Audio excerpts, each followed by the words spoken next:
Ladies and gentlemen, welcome to W.M.S.T episode number 27. We've got a short crew tonight, so let's introduce you to the guys. We've got, as always, Editor Chief Ziggler. Avengers assemble. Yeah, except Sean and Tyler isn't here, unfortunately. So the part-time and son of bitches.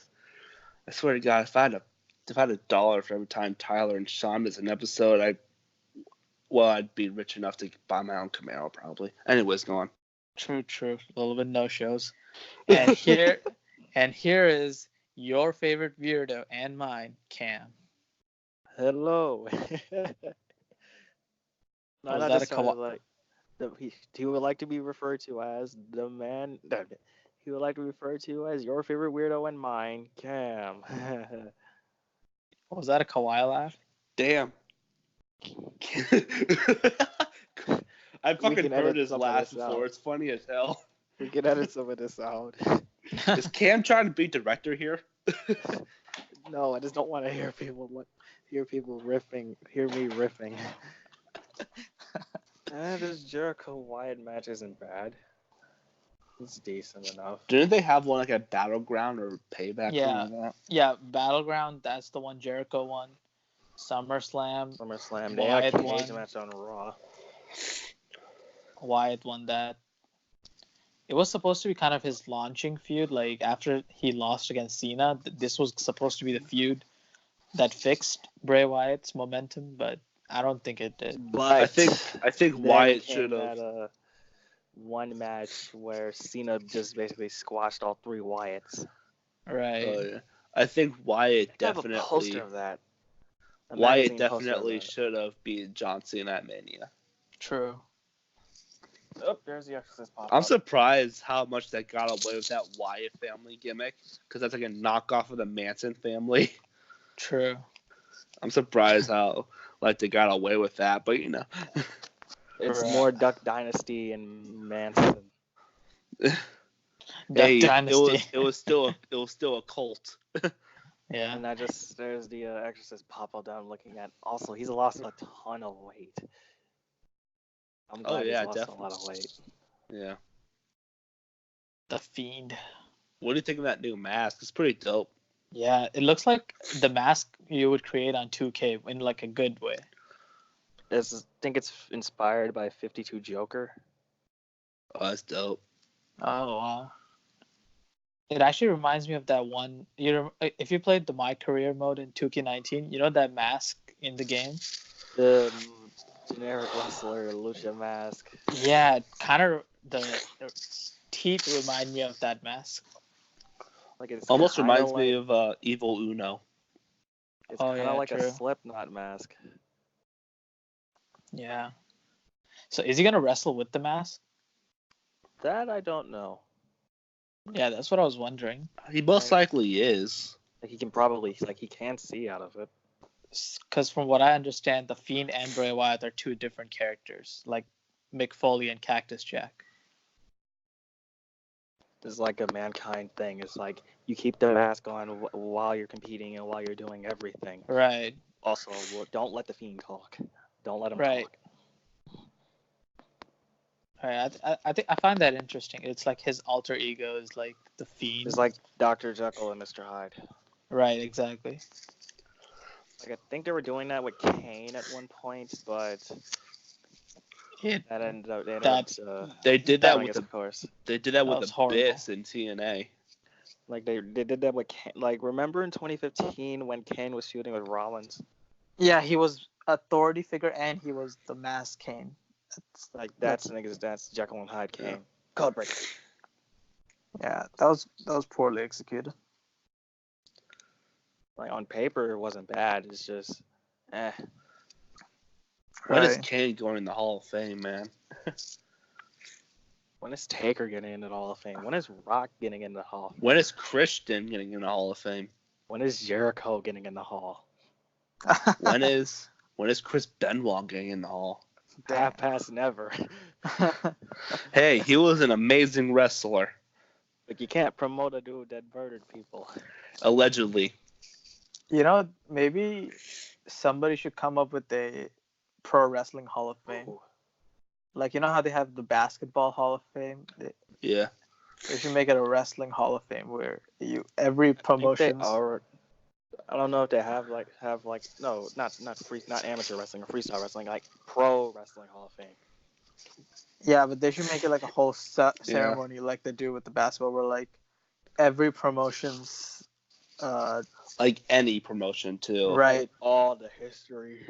Right, exactly. Can get into the Hall of Fame. So like you would Like, start. What would be the first? Would be Ric Flair probably.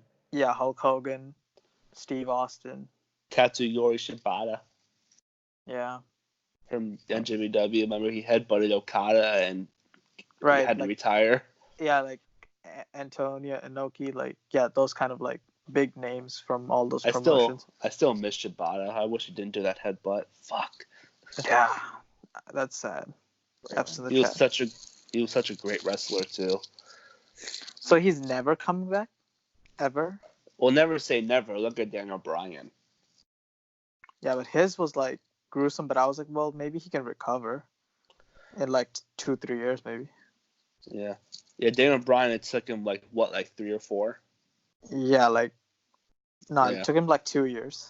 Yeah, so I never say never with Shibata. Hopefully he does, but it's unlikely. Just like we thought it was unlikely that Daniel Bryan will come back, but he did. Yeah. What do you think of Daniel Bryan versus Roman Reigns at SummerSlam?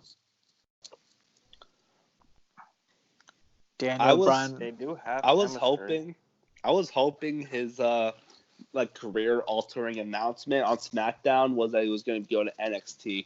I would love to see him with the NXT time. I would love to see him versus Johnny Gargano, Adam Cole. That would be awesome. True. Imagine him in Velveteen. Oh yeah, him with literally anybody there, like Matt Riddle, would be awesome. Yeah, man. I'm so glad Daniel Bryan is not retired. I mean, some people think it would be like a step down, but not really. NXT is the best thing WWE has going. Right. I think they should make more main roster wrestlers go to NXT. They should do some. I feel like they should do some trades. Like, for example, if Raw gives 4 of their wrestlers to NXT, NXT gives 4 of their wrestlers to Raw. Yeah. Kind of like, if those 4 wrestlers on Raw were going to job and they were going to lose momentum, you would switch them out with NXT wrestlers who would lose, but it wouldn't matter because they would go back to NXT. Like, I think Apollo Crews should go back to NXT. Right, and then they should send maybe... Yeah. What's that guy? I forgot his name. He's like... I don't know. He's like a Mexican wrestler, but like he's like... No, he's not Mexican. He's like... I forgot his name, but he's Andrade? pretty famous. Well, no, not that guy. Not Andrade, because he's already on SmackDown. There was this other guy on NXT. He's on NXT already? Yeah. Kushida? No. Not. I'm saying Mexican. Come on, dude. Nah. You're getting ethnicities mixed up. Yeah, no. Kushida's Japanese. Actually, Kushida is actually a good example. Yeah, like Apollo Crews for Kushida, like trade. Like for like a night or 2. That happened. Yeah. Right. That can happen.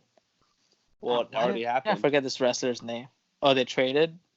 Yeah, yeah. Apollo, like a few weeks ago, Apollo Crews was on NXT TV and he faced Kushida.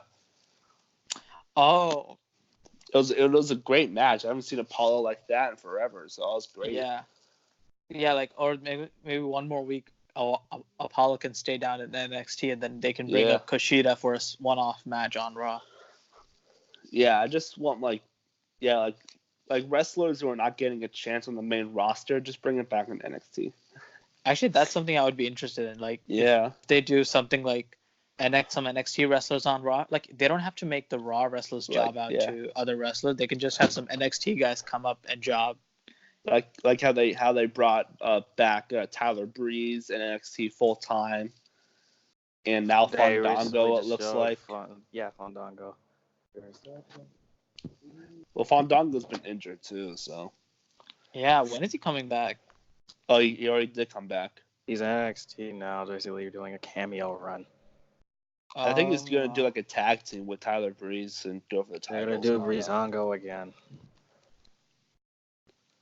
Fashion Police. The Hot Fuzz.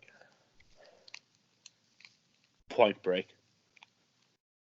The World's End. Is that a cop movie? Fuck. Hot Fuzz is a cop movie. Yeah, I found the guy. It's Humberto Carrillo. Oh, he's on 205 Live. Oh, really? I forgot. Like, yeah, they can bring somebody up like that. Cause he's also on NXT roster according to the WWE. Yeah. Yeah, he's only been on NXT like once or twice. Oh, wait, do y'all like the new app look? It's pretty cool. It's neater. The other app one, the app on my TV is lagging. New network look. The app on my TV is lagging, and I hate it. Like, I never had a problem with it lagging before, but now it's lagging like a bitch. I'm just like, okay. Like, it lags a bit. It's like, there's some instances of lag when I was trying to scroll back. I'm trying to get used to the new system. I actually like it. It actually feels like very modern. Like, the other one felt like I was still using my iPhone 5. Like, I was still using the old one basically looked like, okay, I'm still using my 360, but it still works. Or Brie and Stephanie. Did y'all like this feud? It was weird, but it had its meme moments. I was there when Brie Bella was in the slapped crowd. Yeah, and she called her a bitch. I was she slapped there. her. Such a bitch. Ooh! Everybody was like, "Oh!" I was like, "What? She just said bitch. What? You don't hear that enough on CSI?" That was one of the best episodes of Raw. Like, the IG during that time was crazy. I think they had hella returns that night and stuff. Like, Brock was there too. AJ came back that night. That was the night after. Battleground because me and Sean went to that, and we saw Brock Lesnar literally do nothing. And Paul Heyman. I don't think Brock Lesnar did anything. Just stand there with his title. Oh yeah. What else do you expect from him? You know. Right. Oh, I'm just here for the memes, bro. That Raw was the first time I saw you and Sean, like in real life, like because I saw you both posing by the. Oh yeah. Yeah. Are we gonna talk about how freaking Brock Lesnar just killed Seth Rollins? He fucking died. Exactly. True. Like, what the fuck? That can be your intro. Just talk about how Seth Rollins was brutally annihilated by Brock Lesnar.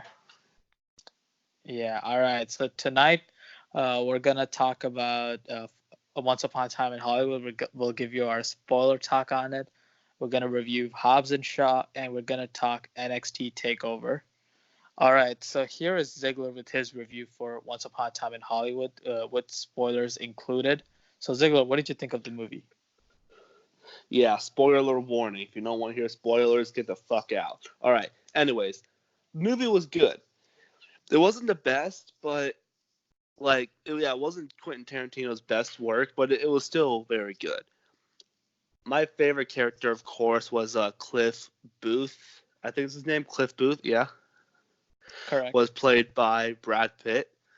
He was definitely the best character. He was funny as hell, and I love how Brad Pitt and Leonardo DiCaprio played off each other. Their chemistry felt so real, and it was so great. Their like brotherhood and stuff, and yeah, and Margot Robbie as Sharon Tate. She didn't really do anything. Like, unfortunately, because she's an amazing actress and she didn't do anything, but her presence was still good, because But yeah, other than that, it was a great movie. I wish they showed Charles Manson more, but Quentin Tarantino probably didn't want to do that again because like a fuck you to Charles Manson, but he kind of already did like a fuck you to the Manson family at the end of the movie, but. I still would like to see more of Charles Manson in this movie. We only had like one scene of him, and it was a good scene, but it was a good integral scene to the story. But yeah, I would like to see more of him. But my overall grade would be probably like you, Syed, an 8 out of 10. 8 out of 10. All right, sounds good. And as for me, as you guys remember, I reviewed it last week. But yeah, overall, I really enjoyed it. I thought it was a great time at the movies. And since the day I saw the movie, I've been actually remembering a lot of the scenes from the movie. It was uh, a very memorable movie, in my opinion, because Quentin Tarantino, he treats every scene in the movie like its own mini story. So every scene has like this importance, and you actually really remember it. Because the dialogue is just so memorable, and there's a lot of things you can just quote from the movie.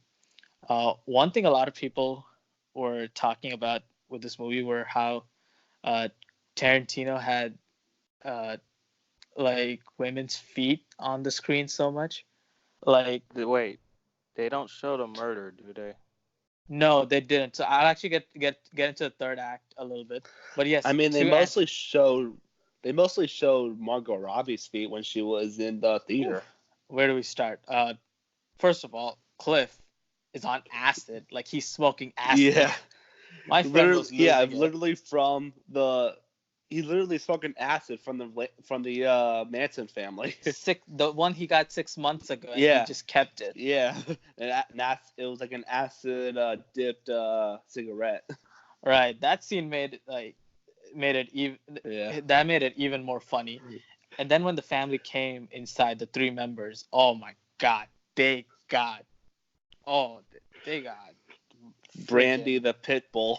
Yeah, Pitbull was so awesome. The way the Pitbull attacked Tex, the Manson family member, that was so awesome. That Pitbull is amazing. If there was an award for stunt dogs or stunt animals, like Brandy would be definitely up for that award. And then, oh my god,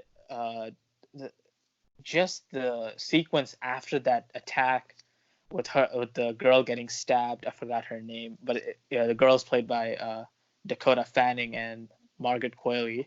Those two get like brutally they all attacked. get brutally murdered. Right, like, dude, it's crazy. One gets hit in the face with the dog food can. The other one is like, dude, Brad Pitt literally slams the girl's head everywhere. Right, he uses her head. Dying. I know, dude. That it was comical, but in like the best way possible. And then where my theater like ultimately cheered is when Leonardo DiCaprio came out the flamethrower. Right, which was a callback to him killing the Nazis in a movie. At the beginning. Right. When he was talking to Al Pacino. Right. And then he just when Margaret Qualley's character is in that pool and she's like burning, like her face is like bleeding. She's bleeding from her face. She's like in that pool. He just takes that flamethrower, just burns her to like ashes. I was like, dude, this is the best thing ever. It was hilarious. Yeah, I mean, screw whoever thinks this was excessive. Yeah. This was the best kind of gore ever. If you think it's excessive, you have never seen a Quentin Tarantino movie in your life. That is very true. Because he is all about gore. Yeah. But also about this movie, it's so funny. Like, there are a lot of great comedic scenes. Like, one of my favorite scenes is the Bruce Lee scene. The Bruce Lee versus Cliff Booth was fucking funny as hell. Yeah, that fight scene was really fun. Yeah. And then when in that talk with Kurt Russell about killing his wife, that scene when the wife is just nagging him and he has that fucking gun. What's it called? Right. I can't think of the name of it, but it was hilarious. I know, but I mean, I don't think he killed his wife. Like, if here's the rule of cinema: if it didn't happen on screen, then it didn't happen. Most likely, like they like went over a bump on the boat and they accidentally pulled the trigger. Right, or maybe she was in an accident on that boat or something. And something like that. That scene was still funny though. Yeah, that's true. But I love that fight scene between Cliff Booth and Bruce Lee when he threw him in the fucking car. Yeah. That was classic. That was great. Yeah. And I mean, some people were like offended by the Bruce Lee impersonation, but I was like, dude, that dude played Bruce Lee to perfection. I was like, dude, this is actually pretty perfect. I would like to see a biopic with him playing Bruce Lee. Dude, actually, the dude. Yeah. I forgot. Even I forgot the actor's name. Even Sean was kind of offended. I was like, dude, he played him really good. He said Sean said like the character was like too much about himself and like he was like too egotistical. And I'm like, well, it's kind of like a comedic part, you know? It's not like a serious part. Right, and Tarantino isn't trying to like emulate the real Bruce Lee. It's basically like the most exaggerated version of every character you could think of. So I mean, it was really that was really fun. But yeah, the other main thing with this movie was the ending with of course the brutal when the man and his family getting brutally murdered. But at the end, it's nothing crazy. Just Rick Dalton finally meeting Sharon Tate, and then just going into her house and having a drink, and that's where the movie ends. And I feel, and a lot of people were like, "Wow, that's so disrespectful. You didn't show her getting murdered." And I'm like, "Can you hear yourself talking? Like, this is the thing, Tarantino. This is Tarantino's world. This is make believe. This is it's literally in the movie's name, Once Upon a Time in Hollywood. It's a fairy tale. This is what Tarantino wants us to see. This is his perfect ending. And Did you it's see actually that kind of beautiful, to be honest. Did you see that mid-credit scene? Yeah, with the red cigarette. Yeah, that was so red funny. apple cigarette. Who took this picture? I have a double chin in it. Right. That was a really cool mid-credit scene. And then the end credit, it was like a Batman 1969 that was radio show. Great. Yeah. I was like, wow. Batman and Robin. Yeah, I was like, damn, that's a really nice touch. And I think overall, this movie was like a love letter to like movie lovers, movie critics, people who make movies. It was a love letter to like 50s and 60s cinema. True, 50s and 60s cinema. Because it was so good. They had like all great 60s Easter eggs in it. Like, it's so great. Right. Yeah, there's a lot of like actors that you would recognize from that era appearing. True. And but yeah, overall, I have been pondering on maybe increasing the score of this movie from the 8 I gave it last week. I was considering a 9, but I feel like this isn't one of Tarantino's better work. I feel like Pulp Fiction and Inglourious Basterds are way better than this movie. Yeah, but and Django. True. And I feel like, you know what, this movie is, I feel like, one of the best original movies out there in a world filled with sequels, prequels, remakes, and whatnot. Definitely. I feel like originality of this movie should really be appreciated, and of course, DiCaprio, Pitt, and Margot Robbie coming together, like, this might be a team up we might never ever see. So star-studded to the brim. So those are like the 3 best actors working today. You can possibly get exactly. That's true. Yeah. So with that, I think I'm gonna increase my score to an 8.5 out of 10. I feel like this movie definitely deserves that. All right. Yeah. So I mean, we're only counting. Yeah. Go ahead. Yeah, I also think that Brad Pitt and Leonardo DiCaprio definitely deserve Oscar noms. True. They definitely deserve Oscar nominations. I feel like this movie should definitely get an original screenplay Oscar nom too. I think definitely deserves maybe Best Director too. Oh yeah, Best Director too. Yeah, I think that is definitely true. I mean, I wish we could have gotten Tyler's score, but when we calculate our score, the total comes out to 8.2 out of 10. So that is the official. I accept that. That's good. Yeah, so that is the official score for Once Upon a Time in Hollywood from W.M.S.T. All right, so with that, let's move on to a movie which very well might be the last summer blockbuster of this year, Hobbs Shaw. Ziggler saw it yesterday, and I got a chance to see it just a few hours ago. So I'll kick us off with the review for Hobbs Shaw. And you know what? It was a really fun time. If you expected going into this movie that you were gonna get a decent story, you were wrong, because I feel like the story in this movie is kind of redundant. It's kind of a mix and match of other Fast and Furious movie and also some early Mission Impossible movies. So the plot was very basic, but the action set pieces is what people are going to be talking about. They they really went all out for this movie. A lot of cool action scenes. The stunt work was absolutely amazing. And Hobbs and Shaw, of course, The Rock and Statham just played it perfectly. They both had amazing chemistry, I felt like. And of course, not every joke landed, like me and Ziggler were talking about before the podcast. But I feel like they both played off each other well enough. And Vanessa Kirby was really good in this movie too. I definitely think her role was very pivotal. And you'll see why I was making the Mission Impossible comparisons after you watch how her character was handled in this movie.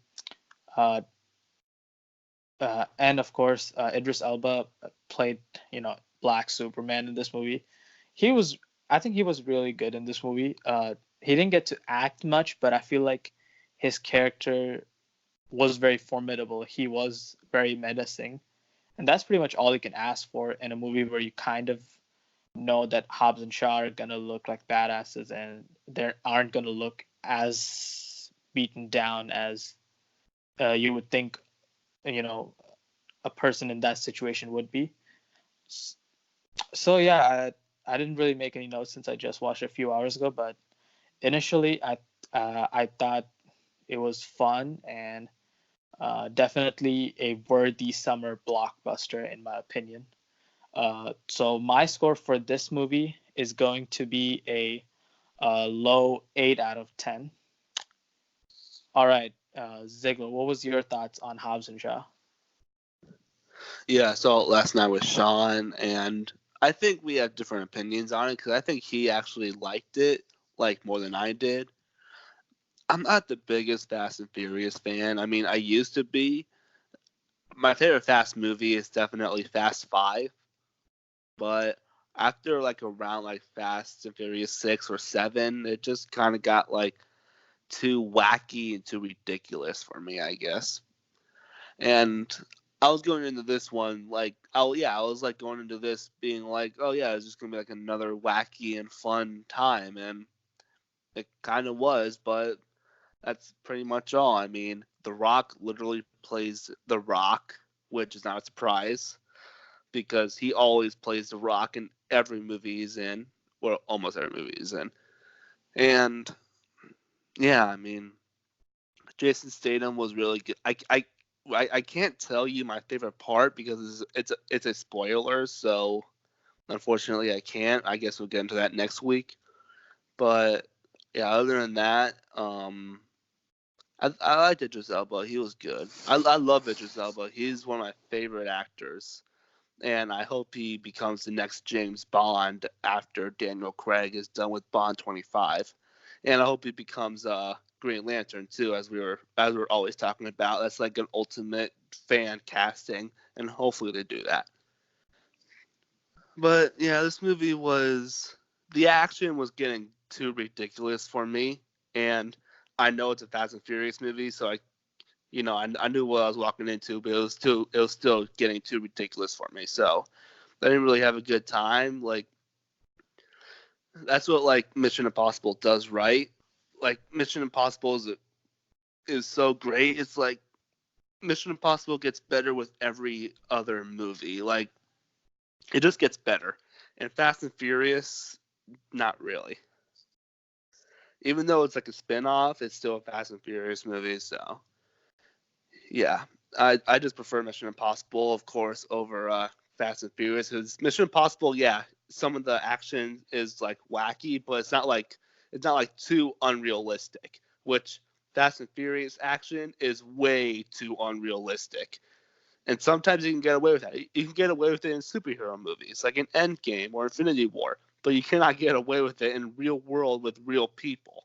Like fucking The Rock is like pulling a helicopter and shit. Like, you're not Captain That was pretty America. awesome. You're not Captain America in Civil War. You don't have super serum, do you? Did Howard Stark inject you too? Do I know? Do you know something that I don't?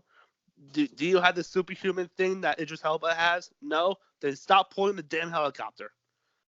But I know that was pretty ridiculous, but dude, still that was pretty awesome to see. I was actually laughing my ass off when I saw that. Yeah, I mean, it was in the trailer anyways. Yeah, that's true.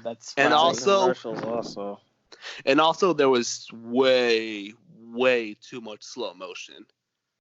Like there was just way too much slow motion in the last act, the last final battle with Idris Elba, Jason Statham, and The Rock. Way too much slow motion. And this is like one of the few times where the trailer is way better than the movie. Like I prefer I prefer watching the trailer over and over again than ever watching this movie again. Well, just for certain scenes. The one scene that I would love to watch again is I can't say it here because it's a spoiler, but I know what you're talking about. I think people are going to be surprised by some things that end up I was happening. definitely surprised by two things. Yeah, definitely caught me off guard. Yeah, I was not expecting that. On the airplane and in the diner. Right, like major spoilers. We'll talk about it next week, but that was that was like holy shit. Yeah. But I mean, I was laughing my ass off the whole time. Yeah, though. It was great. Yeah. But yeah, other than Could that, I it was offer a few cents on my thoughts on the franchise? Because I'm a fan of the franchise. I'm a fan of the franchise and basically grown up with it since age 5, 4, 6. Like I remember watching the first 2 movies on repeat, God knows how many times. My very favorite movies ever since they rebooted the franchise would be the 5th and 7th movie, but they should have ended it at 7. I mean, I was thinking going into 7 is like they're probably gonna go to 10 movies after this since it makes so much money. And yes, they're gonna go to 10 movies. It's basically inevitable, like Thanos. But the main thing about the movies is how are they gonna top the last one? Yeah. And basically, this is the challenge for this one was how are we gonna top the Iceland and the submarine scene from the 8th movie? I mean, they don't really top it. It just becomes kind of repetitive, in my opinion. Basically, or like Mission Impossible tops it every time. Mission Impossible tops every movie. It's just crazy. Yeah, there's a running joke, and I think you guys have heard it. Like Fast and Furious probably will go into space in the future movies. Oh yeah, I've heard that. I've definitely. Seen the gag. I wouldn't doubt it. I saw it. a tweet the other day saying, "I don't need oxygen. You don't need oxygen when you have family or something." Like that. They also at the end set it up for a Hobbs and Shaw sequel, so. Yeah. It'll make money. It's Fast and Furious. Yeah, definitely the kind of summer blockbuster you just want to watch fun. It's most likely gonna cross 1 billion like in the next few months. Could happen. But yeah, my official score is what Hound would give Avengers 6 out of 10. 6 out of 10. All right. So with your 6 out of 10 and my 8 out of 10. Hobbs and Shaw official rating for now is 7 out of 10. We'll probably get another official review next week, but yeah, for as of now, it's a 7 out of 10. Yeah. All right, sounds good. I also like one of like my other complaints about it was the score. The score was very like kind of bad. Yeah, I feel like one of the things they should have done was use that music from the second trailer. That music was lit. Yeah, exactly. And the score for like some like the fight scenes were like, what the fuck is this shit? Like the fight scenes is kind of cool, but what's play another song, something like that. This song sucks. Yeah, I was like, they should have played. I was like, the Man of Steel theme song at some of the parts would have been perfect with the Hans Zimmer score. Would have been like really hype, to be honest. But yeah, I definitely agree with you that on that part. All right, so with that, before we move on to previewing NXT Takeover for next week, I just want to take a look at the summer box office this year, because one of the topics we talked about kind of recently was how there was a lot of sequel slumping and a lot of sequels and unoriginal ideas. Right, unoriginal ideas not doing well at the box office. Recently, Once Upon a Time in Hollywood actually debuted to $41 million domestically, and it hasn't been released anywhere else foreign-wise, but it was projected to be around 30 million, but ended up doing around 41 million. And that's a huge deal for a movie that was, and this is, by the way, Tarantino's biggest opening ever. And this is a big deal for a movie that's almost 3 hours. Well, it's around 2 hours and 45 minutes, but with the trailers and stuff, probably around like 3 hours. And it's R-rated too, which ends up being an obstacle for some movies with the restrictions. And would it count as an original idea, or is this based off something? It's literally based off of nothing. It's just Tarantino's original script and original everything. I mean, the only true character in it is Sharon Tate in the Manson family. That's the only unoriginal thing in it. A cameo. Oh yeah, that's the only thing. That's not the story, the dialogue, everything in it is original. Yeah, everything is just make believe. There's nothing adapted from any. So this movie would go for an original screenplay award basically. So this was a huge W for original ideas, original movies, because I feel like Hollywood should definitely tap into more movies like Once Upon a Time in Hollywood, period pieces, or maybe just original ideas. Because I feel like definitely Tarantino and Leo and Brad Pitt's clout helped the box office for this movie, but definitely something Hollywood should look into, to present more bold and original ideas with star powers and marketing like they did with Once Upon a Time in Hollywood.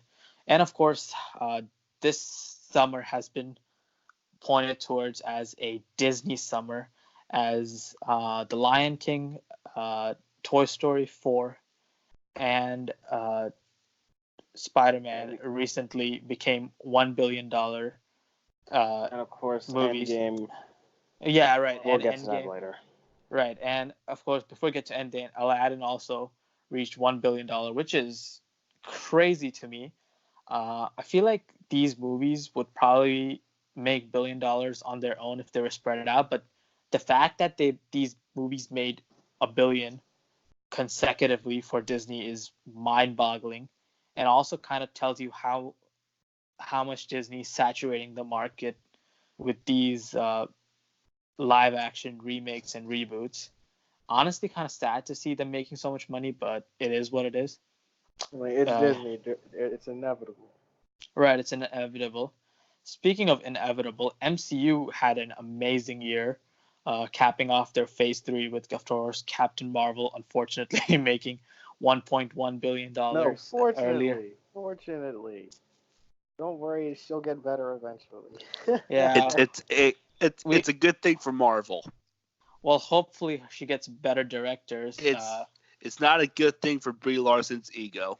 True, that is very true. Her overinflated ego is just gonna get even more overinflated. But I feel like the movies. We're getting off topic.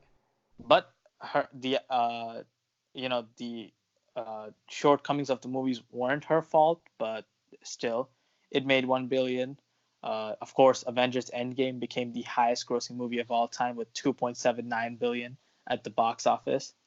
And Spider-Man: Homecoming also became the first Spider-Man movie to.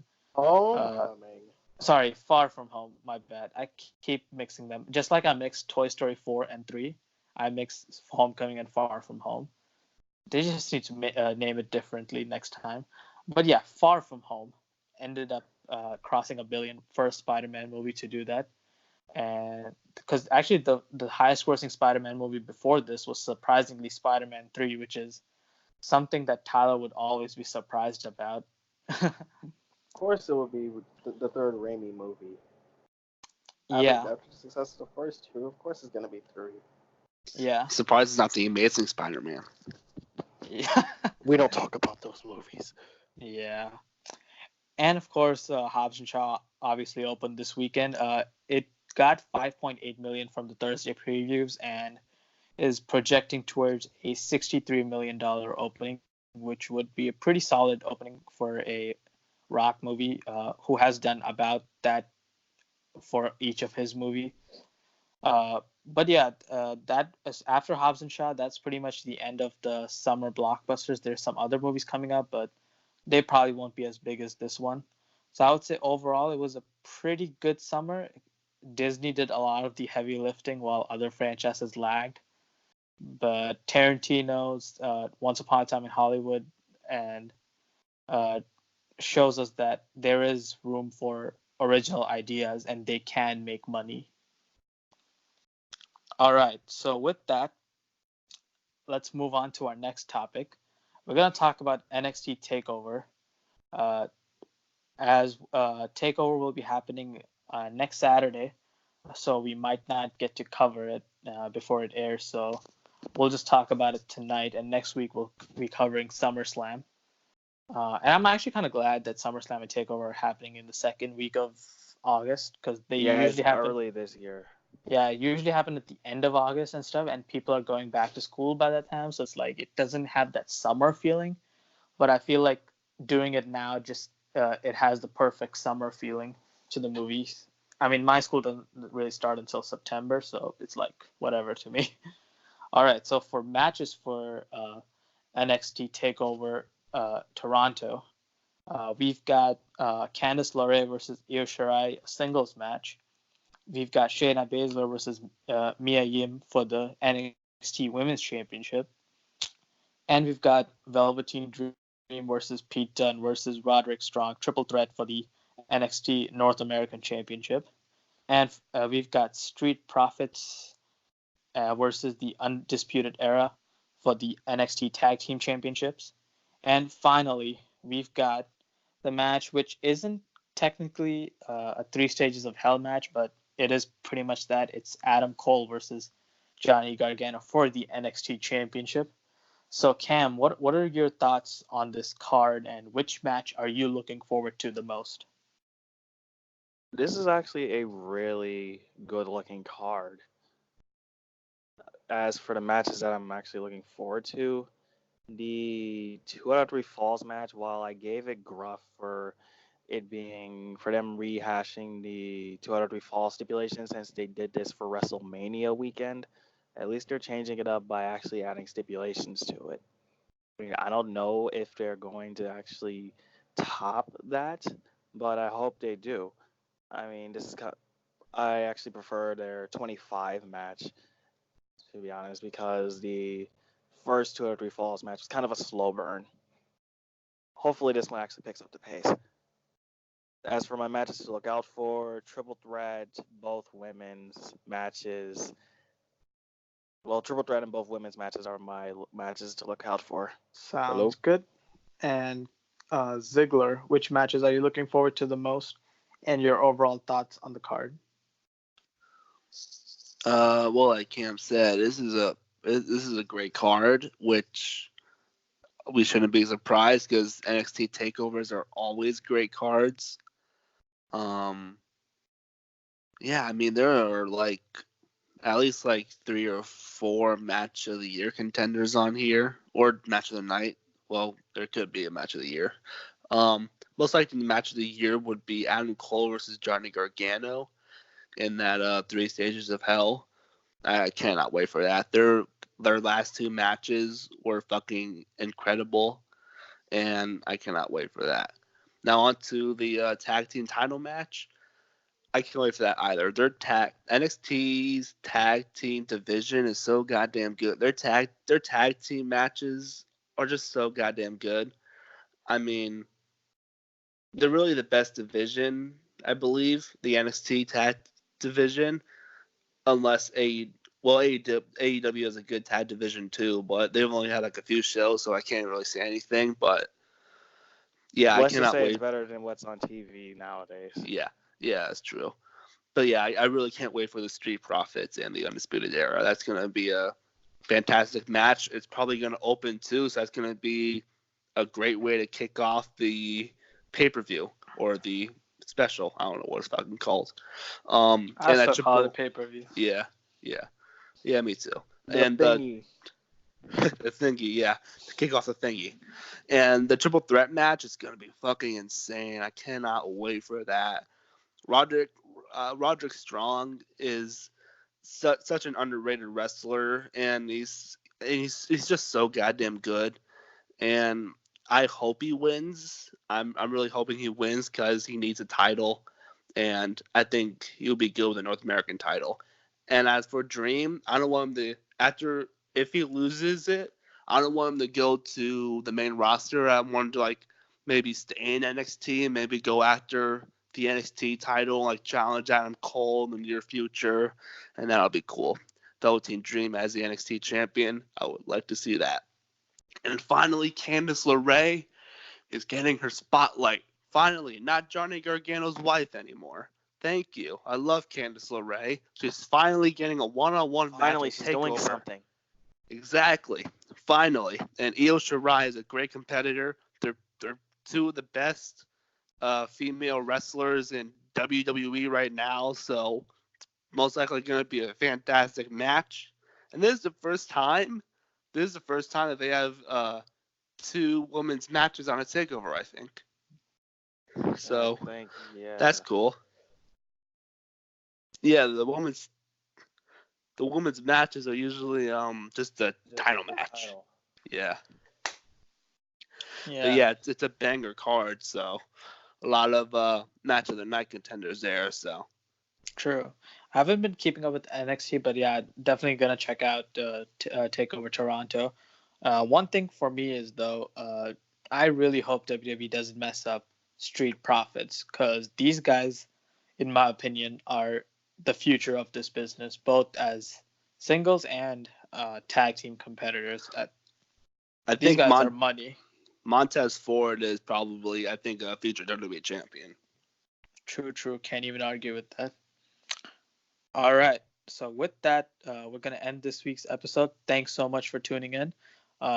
Look forward to so me and Sean are going to collab on a video soon. We're going to be reviewing Lucifer sometime in the future. So look out for that. So yeah, thank you everybody for tuning in. And Ziggler, cue that music. Hey everybody, I hope you enjoyed that episode. If you liked it, please like, share, and subscribe. And click the channel for more videos and see our recent uploads and our interviews with guys like @JordanJomo from Instagram and the Wrestling Classic. Again, thank you for your support, and we'll keep on delivering outstanding content for you all. Thank you.